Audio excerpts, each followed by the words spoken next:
Hello students, welcome you all at A future institutes online platform. हम लोग daily base पे यहाँ मिलते हैं शाम को 8 से लेकर रात को 11 बजे के बीच में, जिसमें हम लोग आपके लिए लेके आते हैं बिल्कुल फ्री क्लासरूम डिफेंस के लिए, जिसमें हम लोग maths, reasoning, GK, science, social science and English इनकी क्लासरूम ऑर्गेनाइज कर रहे हैं। रीजनिंग एंड जो एसएसटी क्लास है वो बहुत जल्दी स्टार्ट हो जाएगी। बाकी सारी क्लासेस स्टार्ट हो चुकी है और हम लोग यहाँ पे मैथ्स मैं पढ़ाता हूँ, और मैथ्स के अंदर हम लोग ने अभी तक जो किया वो आरएमएस के कुछ पेपर है उनको डिस्कस कर रहे हैं हम लोग। और आरएमएस के कुछ पेपर को मैं पिछली 10-12 क्लासों में डिस्कस कर चुका हूँ। आज भी मैं एक पेपर लेके आया हूँ और उसमें हम लोग डिस्कस करेंगे। बहुत ही शानदार क्वेश्चन है, क्योंकि जब भी कोई एग्जाम की तैयारी करनी होती है तो सबसे पहले हमें उनके PYQ यानी प्रीवियस ईयर क्वेश्चंस के बारे में पता होना चाहिए। क्लास 9th का ये आरएमएस का पेपर है, 2016 का पेपर है ये। चलिए बात करते हैं। बहुत ही इजी सा क्वेश्चन है। The volume of rectangular box. जैसे ही रेक्टेंगुलर बॉक्स हो, देखिए अपने को सीधा ही पता लग गया कि क्यूबॉइड की बात कर रहा है, उसे नाम दिया हुआ है क्यूबॉइड। जैसे ही वॉल्यूम ऑफ क्यूबॉइड की बात करें तो आपको फॉर्मूला पता होना चाहिए कि वॉल्यूम ऑफ क्यूबॉइड होता है LBH। अब यहाँ पे लेंथ गिवन है 2AB, ब्रेथ गिवन है 3AC, और हाइट गिवन है 2AC। ये हाइट गिवन है। ओके, अब क्या करना है आपको, नंबर नंबर को मल्टीप्लाई कर लो। ये हो गया आपका 12। तो ऑप्शन में देखो 12 कहाँ पे है, सब जगह 12 है, हमने एलिमिनेट नहीं कर सकते। ठीक है, ए one time, A one time, A one time, total A 3 time, B one time और सी 2 टाइम। तो ये इनकी पार आ गई। तो 12A³ BC², ये आप आंसर नंबर ए मेरा राइट आंसर हो गया। बहुत ही आसान सा क्वेश्चन था, इसमें कुछ भी नहीं करना, कुछ भी नया नहीं है, सीखने लायक नहीं है। आपको ये आता ही होगा, ऑब्वियस बात है, सिर्फ फॉर्मूला आता है। तो चलिए अगले क्वेश्चन की बात करते हैं। ए पॉलीहाइड्रोन, पॉलीहाइड्रोन का हम लोग कोई 3D फिगर को बोलते हैं, हम लोग 3D फिगर जो होता है उनको पॉलीहाइड्रोन बोलते हैं, याद रखना। हैज 7 फेसेस, एफ कितना है, 7 है।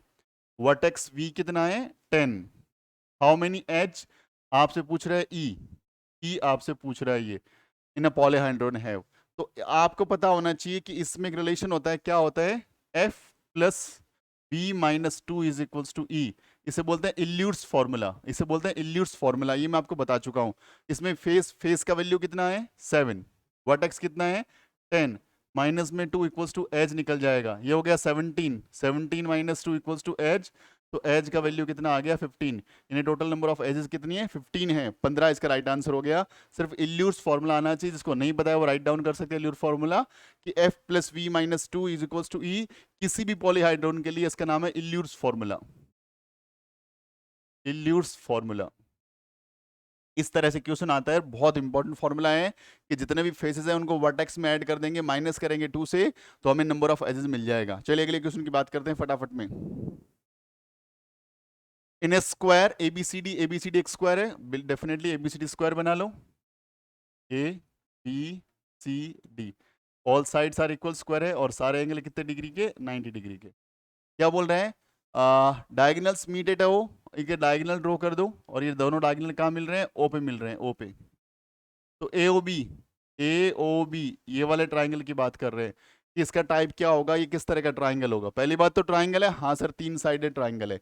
दूसरी बात, क्या सारी साइड इक्वल है क्या, नहीं सर सारी साइड इक्वल नहीं है, क्योंकि इसके डायगोनल की जो हाफ लेंथ है वो इक्वल नहीं है। डायगोनल एक दूसरे को बाइसेक्ट करते हैं, ये साइड इसके इक्वल है और ये साइड इसके, तो पता है हमें कि डायगोनल आपस में इक्वल है, लेकिन डायगोनल साइड के इक्वल नहीं होता। तो ये आइसोसेलेस ट्राइंगल तो नहीं होगा, कंफर्म हो गया, ये आइसोसेलेस ट्राइंगल नहीं होगा, बात खत्म। अब सर ये दोनों साइड इसमें इक्वल है, तो ये हो गया, सॉरी इक्विलेटरल नहीं होगा, ये आइसोसेलेस ट्राइंगल हो सकता है। क्यों, क्योंकि इसमें दो साइड इक्वल है, क्योंकि डायगोनल क्या होते हैं, एक दूसरे के बराबर होते हैं। ये आपका स्क्वायर, स्क्वायर में ये डायगोनल, ये डायगोनल, ये और ये सारे इससे बराबर होते हैं डायगोनल के, इसमें स्क्वायर के अंदर। और एक ऐसा ट्राइंगल जिसमें दो साइड इक्वल, उसे क्या बोलते हैं, आइसोसेलेस ट्राइंगल। तो ये आइसोसेलेस ट्राइंगल हो गया। अब ये रहा आइसोसेलेस राइट एंगल लिखा हुआ है आगे, isosceles but not a right angle. Scalene तो है नहीं है, छोड़ दो इसको। अब देखो ये आइसोसेलेस राइट एंगल ट्राइंगल है, क्योंकि स्क्वायर के डायगोनल की प्रॉपर्टी होती है कि वो एक दूसरे को बाइसेक्ट करते हैं। कहां पे करते हैं, 90 डिग्री पे करते हैं। कहां पे करते हैं, 90 डिग्री पे करते हैं। स्क्वायर की प्रॉपर्टी होती है, याद रखना, कि स्क्वायर के अंदर डायगोनल एक दूसरे को 90 डिग्री पे क्या करते हैं, बाइसेक्ट। तो यहां भी 90 होगा, यहां भी 90 होगा, 90 90। तो एक ऐसा ट्राइंगल बन गया जिसमें दो साइड इक्वल है, एक एंगल कितना डिग्री का है, 90 डिग्री का। दो साइड इक्वल तो नाम क्या हो गया? आइसोसेलेस। 90 डिग्री नाम क्या हो गया? Right angle. तो right answer is isosceles right angle triangle. Clear एकदम? कोई दिक्कत इसमें? Well done. नोट डाउन करते चलिएगा फटाफट। Each interior angle of A polygon क्या होते हैं? एट लीस्ट, जो भी चीजें आपको पता नहीं राइट डाउन कर, at least 3 sided closed figure, जिसमें कम से कम 3 साइड हो, जो क्लोज्ड हो उसे बोलते हैं पॉलीगन। उसे क्या बोलते हैं? पॉलीगन। जिसमें कम से कम 3 साइड होने से पॉलीगन बोलते हैं। अब 3 साइड से ट्राइंगल बनता है, क्या पॉलीगन है? यस। क्वाड्रिलेटरल बनता है 4 साइड से, क्या ये पॉलीगन है? यस। पेंटागन, हेक्सागन, हेप्टा, नेनो, डेका, जितने भी हैं, चाहे नंबर ऑफ साइड कितने भी हो, 3 से ज्यादा होनी चाहिए और क्लोज्ड फिगर होना चाहिए, क्या बोला जाएगा? पॉलीगन। बात करते हैं, कोई पॉलीगन आपने ऐसे कोई पॉलीगन बना लिया, तो इसमें 5 साइड थे, पेंटागन है। इसमें देखो ये जो एंगल्स बन रहे हैं अंदर की तरफ, ये जो एंगल्स बन रहे हैं, ये जो एंगल्स, इनका नाम होता है इंटीरियर। इनका नाम होता है इंटीरियर एंगल्स। क्या बोलते हैं इनको? Interior angles. और यदि ये लाइन आगे ऐसे एक्सीड कर दूं, इसमें ये एक्सीड कर दूं, इसमें ये एक्सीड कर दूं, इसमें ये एक्सीड कर दूं, इसमें ये एक्सीड कर दूं, तो ये जो एंगल बन रहे हैं इस तरफ, ये जो एंगल बन रहे हैं इस तरफ, उनका नाम होता है एक्सटीरियर एंगल। क्या बोलते हैं? Exterior angle. तो किसी भी पॉलीगन में यदि 3 साइड है, 3 इंटीरियर एंगल होंगे, 3 एक्सटीरियर होंगे। क्वाड्रिलेटरल है, 4 साइड है, तो 4 इंटीरियर 4 ही क्या होंगे? एक्सटीरियर एंगल होंगे। ये फिक्स है, ध्यान रखना। अब ये बोल रहे हैं नंबर ऑफ साइड कितनी है भैया? इसका ईच इंटीरियर एंगल, ये एंगल है 108 डिग्री का। कितने डिग्री का है? 108 डिग्री का एंगल है। तो बताओ नंबर ऑफ साइड कितनी है? पेंटागन नहीं है, कुछ भी हो सकता है, बात करते हैं हम लोग। तो हम लोगों को फॉर्मूला पता होना चाहिए। क्या क्या फॉर्मूला पता होना चाहिए? पहला फॉर्मूला, सम ऑफ, दो चार फॉर्मूले सारे लिखा देता हूं। Sum of all interior angle of polygon, उसका फॉर्मूला होता है n-2 इंटू 180। ये पता होना चाहिए मुझे कि इंटीरियर एंगल का सम कितना होता है। इंटीरियर एंगल के सारे इंटीरियर एंगल का सम कितना होता है पॉलीगन में? n-2 into 180। यदि आपको नहीं पता राइट डाउन कर सकते हो। अब बात करते हैं अगला formula, each interior angle of regular polygon. Regular का मतलब होता है जिसकी सारी साइड इक्वल हो, याद रखना। रेगुलर पॉलीगन, तो फॉर्मूला होता है n-2 multiply with 180 whole divide by n। ये इंटीरियर एंगल के दो फॉर्मूले राइट डाउन कर लो फटाफट, बहुत जरूरी है, बहुत काम की चीज है। ये जो एंगल निकलेगा उसका फॉर्मूला होगा n-2 into 180 divide by n, divide by n। अब बात करते हैं कि भैया एक्सटीरियर एंगल की बात करते हैं। Exterior angles of regular polygon या कोई भी पॉलीगन हो, उसका फॉर्मूला कुछ नहीं करना, आपको पता होना चाहिए कि एक्सटीरियर एंगल का सम हमेशा 360 डिग्री होता है। सम है ये, ध्यान रखना। सम ऑफ किसी भी पॉलीगन में, चाहे वो ट्राइंगल है, क्वाड्रिलेटरल है, पेंटागन, हेक्सागन, हेप्टा, नेनो, डेका, कुछ भी हो, एक्सटीरियर एंगल का सम कितना होगा? 360 होगा। कितना होगा? 360 डिग्री होगा, 360 डिग्री को, ये बात ध्यान रखना। अब बात करते हैं भाई, कोई भी पॉलीगन के साइड है, ये कोई हिस्सा लिया मैंने, इसमें हो सकता है आगे 3 साइड हो, 5 साइड हो, 10 साइड हो, कोई दिक्कत नहीं है। ये एंगल कौन सा है सर? इस एंगल का नाम इंटीरियर है। इसको लाइन आगे बढ़ाएंगे, नाम क्या उसके? कौन सा एंगल है सर? एक्सटीरियर है। आपको ये पता होना चाहिए एक्सटीरियर और इंटीरियर एंगल का सम हमेशा 180 होता है। एक्सटीरियर एंगल और इंटीरियर एंगल दोनों का सम हमेशा कितना डिग्री होता है?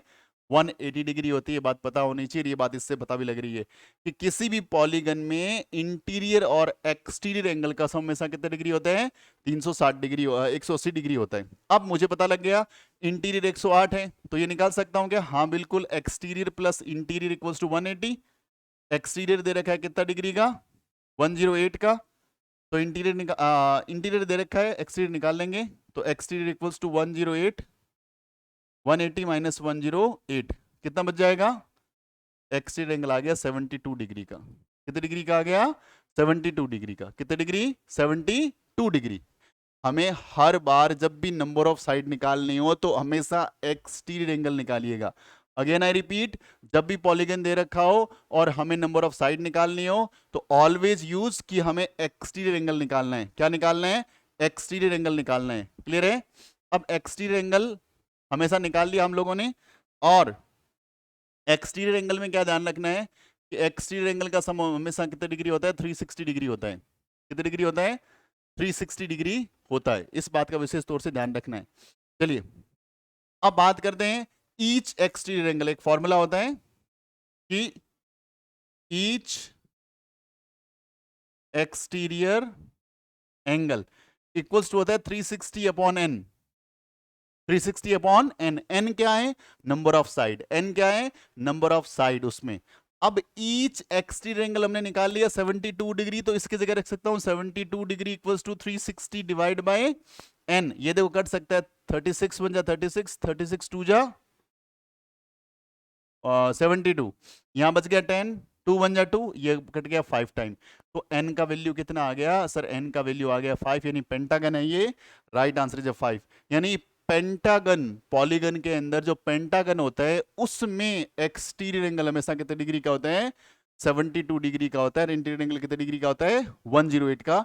यहाँ पे एक चीज कमी लग रही है मुझे, इसको लिखना चाहिए था रेगुलर पॉलीगन, ये लिखना चाहिए था। उसके बगैर ही निकाल पाना, जज कर पाना थोड़ा मुश्किल है, लेकिन फिर भी इसने नहीं दे रखा तो हमने मान लिया इसको रेगुलर पॉलीगन है।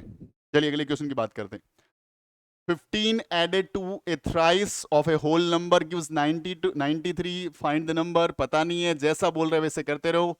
15 एडेड करना है किसमें? Thrice of a whole number. Whole number पता नहीं है, x ले लिया, थ्राइस मतलब 3 से मल्टीप्लाई, क्या ऐड कर दो? 15 ऐड कर दो, क्या मिलेगा? 93 मिलेगा। जैसा बोला वैसे लिख दिया कि thrice of a whole number, ये होल नंबर लिया मैंने x, थ्राइस किया मतलब 3 से मल्टीप्लाई किया, क्या ऐड कर दो? 15 ऐड कर दो, 15 ऐड कर दो। मैंने 15 ऐड कर दिया, इसको वहां भेज दो भाई। तो क्या हो गया? 3x इक्वल्स टू 93 माइनस में 15। 3x इक्वल्स टू 93 में 15 क्या कितना बचेगा? बहुत ही आसान सा है, कितना बचेगा? 78 बचेगा। कितना बचेगा? 78। कैंसिल कर दो, ये जाएगा 2 टाइम 26। Right answer is 26। अब देखो देखते पता लग रहा है ये तो है ही नहीं, ये तो है ही नहीं, ये तो है ही नहीं, सीधा भी लगा सकते हो, है ना? क्योंकि थ्राइस करके 15 जोड़ने पे वो आ रहा है, तो ऑब्वियस बात है ये इतने बड़े आंसर तो हो ही नहीं सकते। चलिए अगले क्वेश्चन की बात करते हैं। The value of x which expression, ये दोनों एक्सप्रेशन बोल रहे हैं बिकम इक्वल, दोनों बराबर है, तो जैसा इसने बोला वैसा उसका लिख दो, राइट आंसर अपने आप ही आ जाएगा। इसने बोला दोनों बराबर है, क्या बोला? दोनों बराबर है। इसको यहां भेज दो, इसको यहां भेज दो, तो 3x माइनस में 2x, इधर 1 था, 4 आके इधर प्लस में हो जाएगा, तो x का वैल्यू बचेगा 5। तो right answer is 5। I think ये सबसे इजी क्वेश्चन है इस पेपर का, कुछ भी नहीं करना इसमें। इक्वल दे रखा है, इक्वल बोल दिया हमने। ये बोल रहे बताओ कौन सा नंबर है जो डिविजिबल है 99 से? तो भाई 99 की टेबल तो मुझे तो नहीं आता, सीधी बात है। तो क्या करूंगा मैं? इसको तोड़ लूंगा, 9 मल्टीप्लाई विद 11, क्योंकि 99 कैसे बना? 9 मल्टीप्लाई विद 11। तो मैं दो बार क्या लगा लूंगा? डिविजिबिलिटी रूल लगा लूंगा। एक बार 9 से चेक करूंगा और एक बार 11 से। 9 से चेक करना आसान है, फटाफट चेक करते हैं। देखो 9 है, 9 के डिवाइड जा रहे हैं, 6 और 3 9 होता है, ये भी जा रहा है। 5 5 और 2 7 नहीं जा रहा, ये 9 से डिविजिबल नहीं है। 2 1 और 1 2 2 4 6 3, ये 9 से डिविजिबल है, इसको रख लेते हैं ऑप्शन में। ये भी 9 से डिविजिबल रख लेते हैं ऑप्शन में। ये हो गया 5 और 3 8, 8। अब देखो ऐसे ऐसे चेक कर लो, ऐसे आसान रहेगा। ये 9 बन रहा है, ये दोनों 9 बन रहे हैं और ये दोनों 9 बन रहे हैं, तो अल्टीमेटली एक ऑप्शन खत्म हो गया 9 से। 9 के डिविजिबिलिटी रूल से एक ऑप्शन खत्म हो गया, ये तो नहीं होगा। अब 11 का डिविजिबिलिटी रूल लगाना है। 11 के लिए क्या करते हैं? जैसे इसको चेक करना, 1 1 4 3 4 5। 11 का डिविजिबिलिटी रूल क्या बोलता है? एक नंबर को छोड़ के एक को जोड़ते रहो। तो 1 4 और 4 कितना हो गया? 9। और ये कितना हो गया? 9। 9 माइनस 9 इधर कितना आ रहा है? 0। 0 आ रहा है ना? तो यदि इवन प्लेसेस के डिजिट्स और ऑड प्लेसेस के डिजिट्स का जो सम माइनस करने से 0 आए या 11 आए, वो नंबर 11 से क्या होगा? डिविजिबल। तो ये 9 से भी डिविजिबल है, 11 से भी डिविजिबल है। अगला नंबर भी चेक कर लेते हैं कल को, ऐसा तो नहीं है कि ऑप्शन गलत है। 1 3 5 7 9 2 ऐड करते हैं, इन सबको ऐड कर लो। ये कितना हो गया? 5 + 1 6, 6 और 9 15। इन दोनों को, इन तीनों को ऐड करो, कितना हो रहा है? 10 - 12। क्या 11 ये 0 आ रहा है क्या? ये नंबर 11 से डिविजिबल नहीं है। इसमें चेक कर लेते हैं। ये हो गया 10, 10 और 10 20, इधर 7 7 माइनस करने से 13 आ रहा है, बात नहीं बन रही, बात खत्म। यानी हमें नंबर पता लग गया कि जो नंबर 99 से डिविजिबल है वो नंबर कौन सा है, ये वाला नंबर है। और मैं 99 का टेबल नहीं बोलूंगा, दिमाग लगाऊंगा। जब कभी भी यहाँ पे बड़ा नंबर आए तो उसको फैक्टर करके तोड़ लो ताकि डिविजिबिलिटी रूल लगा सको और फटाक से कर सकते हो, कोई दिक्कत वाली बात इसमें नहीं है, कॉन्सेप्ट की बात है ये तो। अगले क्वेश्चन की बात करते हैं। The area of rhombus whose one side, rhombus नाम लिखा हुआ है। रोम्बस आपके दिमाग में प्रिंट होना चाहिए, जैसे रोम्बस नाम लिया ऐसा फिगर दिमाग में प्रिंट होना चाहिए।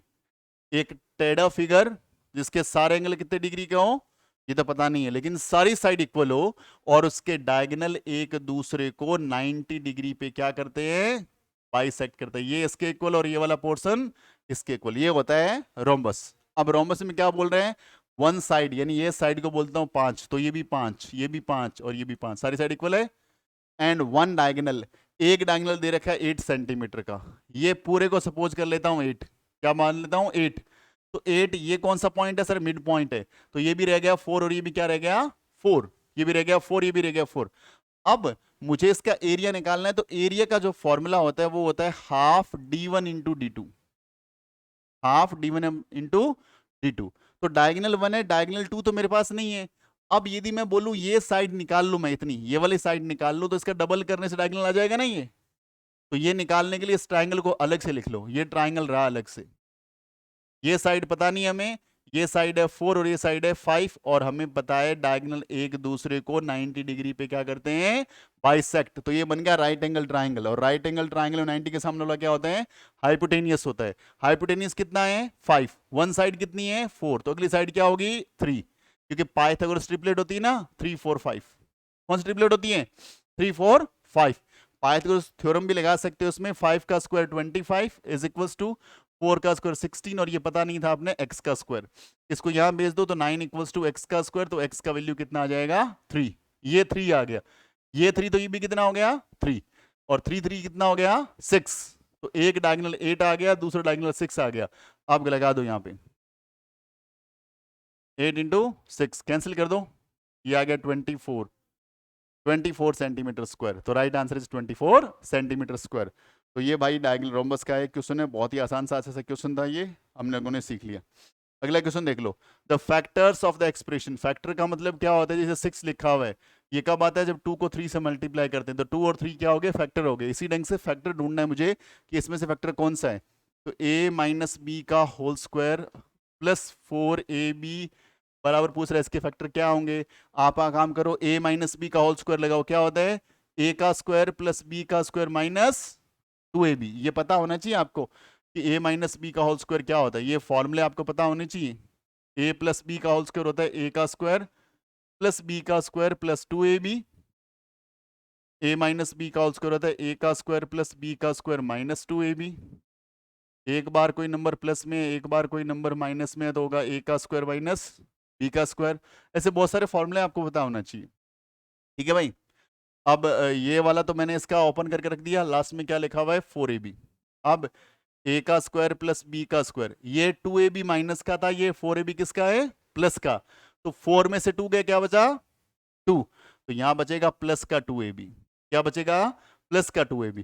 अब देखो ये कोई आइडेंटिटी है क्या, ये रही, इससे मैच कर रही है, देखो मैच कर रही है ना, तो इसको क्या लिखा जा सकता है सर a प्लस बी का होल स्क्वायर, क्या लिख सकते हैं इसको हम लोग a प्लस बी का होल स्क्वायर। तो a प्लस बी का होल स्क्वायर मेरा आंसर आ गया। अब a प्लस बी का होल स्क्वायर ये रहा, ये मेरा राइट आंसर है। तो क्लियर एकदम, कोई दिक्कत नहीं है, बहुत ही आसान सा क्वेश्चन, आराम से बना सकते हो। चलिए अगले क्वेश्चन की बात करते हैं। Find the probability of choosing vowels from the alphabet. Alphabet पता है ना टोटल कितने होते हैं 26। वोवल्स कितने होते हैं टोटल 5 होते हैं, ए आई ओ you, A I, A E, I O you, है ना 5 वोवल्स। तो टोटल होगी 26, और वोवल्स कितने होते हैं 5, तो प्रोबेबिलिटी होगी 5.26, 5.26। ये ध्यान रखना, सिंपल सा फॉर्मूला है, किसका फॉर्मूला है प्रोबेबिलिटी का, किसका फॉर्मूला है प्रोबेबिलिटी। ये याद रखना भैया, क्या होता है favourable outcomes upon total number of outcomes. बहुत सारे वीडियोज में मैं इनके बारे में बता चुका हूँ, ज़्यादा डेप्थ में लिख नहीं रहा हूँ। प्रोबेबिलिटी का फॉर्मूला बता चुका हूँ। हमेशा फॉर्मूला होता है probability equals to favourable outcomes divided by total number of outcomes. तो ये रहेगा इस क्वेश्चन का लॉजिक। चलिए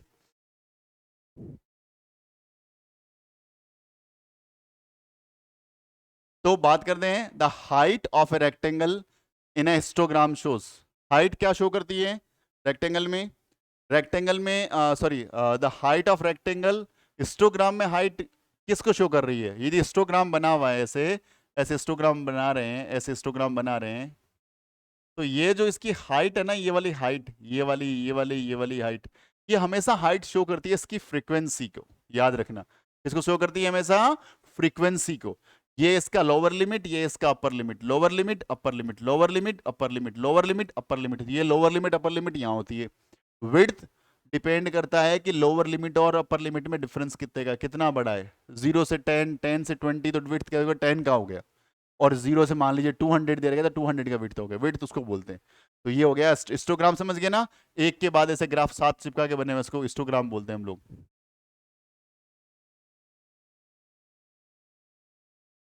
अगले क्वेश्चन की बात कर लेते हैं। लिसन बिलो और द टेम्परेचर, टेम्परेचर दे रखा 10 दिन होगा। What is the range? Range का फॉर्मूला होता है, रेंज का फॉर्मूला होता है हाईएस्ट डेटा, हाईएस्ट जो डेटा होता है माइनस में लोवेस्ट डेटा। सबसे बड़ा डेटा, सबसे छोटा डेटा। सबसे बड़ा नंबर कौन सा इसमें? आप बोलेंगे सर 5 है, तो माइनस कर दो। सबसे छोटा नंबर कौन सा है सर? माइनस का 8। 5 माइनस माइनस प्लस हो गया, प्लस का 8, आंसर आ गया 13। 13 degree Celsius, 13 degree Celsius right answer हो गया 13। तो ये तो बिल्कुल ही आसान सा क्वेश्चन है। बात करते हैं, लास्ट क्वेश्चन है आज की क्लास का। The length of the parallel side of A trapezium. Trapezium नाम दे रखा है, ट्रेपेजियम तुम्हारे दिमाग में प्रिंट होना चाहिए, ऐसा होता है ट्रेपेजियम बेटा। और ट्रेपेजियम खास बात, one pair of side is parallel. तो बोल रहा है कि the length of the parallel sides, यानी इन दोनों की लेंथ दे रखी है। एक की 6, छोटे वाला 6, बड़े वाला 14 है। एंड इट्स हाइट, हाइट का मतलब इस वर्टेक्स से एकदम सीधी लाइन जो 90 डिग्री एंगल बनाए, हाइट कितना दे रखी तुम्हें? 5 दे रखा है। और पूछा क्या आपसे? पूछा क्या इट्स एरिया। तो एरिया का फॉर्मूला होता है area of trapezium 1/2 sum of parallel side multiply with height. जिसको नहीं पता है वो कॉपी पेन लेकर के लिखते रहें लगातार, जितनी बार लिखेंगे। वीडियो क्लास को आप पोज करके बाद में देखते हैं, लाइव नहीं आते हैं आप लोग, तो बाद में इस क्लास में जितना कॉन्सेप्ट करवा रहा हूं सब लिखते रहें लगातार, बहुत काम की चीजें हैं। तो 1/2 सम ऑफ पैरेलल साइड कौन सी है? 6 और 14 मल्टीप्लाई द हाइट कितना है? हाइट है मेरा 5, तो ये बन गया हाफ। ये हो गया 20 मल्टीप्लाई विद 5, कट गया 10 बार। आंसर कितना आ गया? 50 सेंटीमीटर स्क्वायर। कितना आंसर आ गया? 50 सेंटीमीटर स्क्वायर। बहुत ही आसान सा क्वेश्चन था। तो बच्चों आज की क्लास के लिए इतना ही। आप लोगों से मेरा रिक्वेस्ट है कि आप लोग जब भी लाइव सेशन में आते हैं, एक तो कोशिश करें हमेशा लाइव अटेंड करें सेशन को, और लाइव नहीं अटेंड कर पाते हैं बाद में आप देखते हैं, तो 100% कोशिश करें कि बाद में इस वीडियोस को बार बार देखें, और जितने फॉर्मूले आप लिख सकते हो फॉर्मूले लिखिए, ताकि हम लोग एक फर्दर जो अगली क्लास हो आप लोगों को समझ में आए। और मैं हर क्वेश्चन में कोशिश करता हूँ आपको बेसिक्स बताने का, ताकि आपका रिविजन होता चले। चलिए मिलते हैं अगली क्लास में, तब तक अपना ख्याल रखें, खूब सारी पढ़ाई करें। Wishing you very all the best and जय हिंद।